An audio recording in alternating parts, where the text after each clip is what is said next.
Coach Boy, may mga tao ba talaga na walang konsensya? Okay, so magandang tanong yan. Kung meron bang mga tao na walang konsensya? Ayan, hindi naman sa walang konsensya. Lahat ng tao meron tayong mga inner voices, no? Na tinatawag. And nandun na sa atin kung sino yung susundan natin. Kung napanood ninyo yung Inside Out, meron tayong voice of anger, meron tayong voice of sadness, meron tayong voice of joy, 'di ba? Meron tayong voice of anxiety na talaga naman na nakakapagpagawa sa atin ng mga bagay na hindi natin gusto. Walang taong pinanganak na walang konsensya. Lahat tayo merong mga parts na naapektuhan ng mga nangyari sa ating, okay?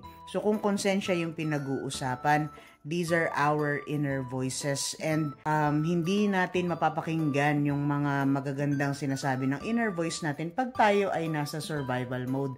Kasi, once we are in survival mode, isa lang ang gusto ng brain at ng katawan natin, and that is for us to be safe and to feel safe. Kaya gagawin ito lahat ng mga bagay para tayo ay maging safe sa paraan na alam nila.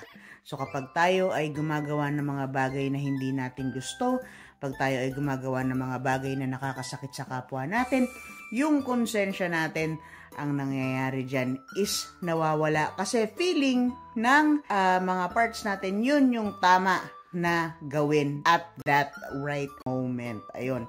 Para maliwanagan pa kayo more on internal family systems informed coaching, please go ahead and subscribe to Poy De Lara Coaching Consultant Canada and You Drive Group Philippines. Ganun pala yun. Ako si Poy De Lara, ngayong Certified Trauma and Resilience Life Coach. Kung nais ninyong magtanong o may mga hinanaing kayo na gusto ninyong sagutin in a trauma-informed way, mag-comment lang kayo.